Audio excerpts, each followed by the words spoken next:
ফরিদপুরের ভাঙ্গা উপজেলায় আসন পুনর্বিন্যাসের প্রতিবাদে আজ সকাল থেকে শুরু হওয়া বিক্ষোভ ও অবরোধ রূপ নিয়েছে তীব্র সংঘর্ষে।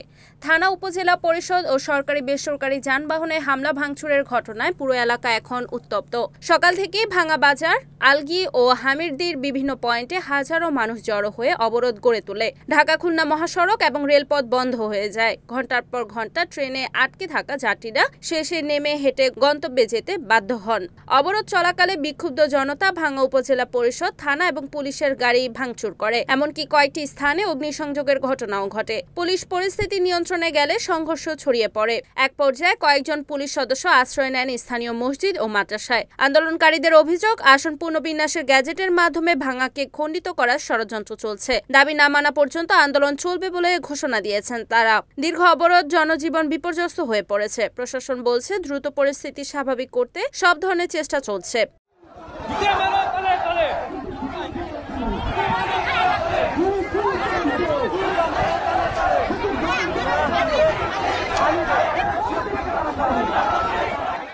Report Shariful Islam, NAN TV, Faridpur.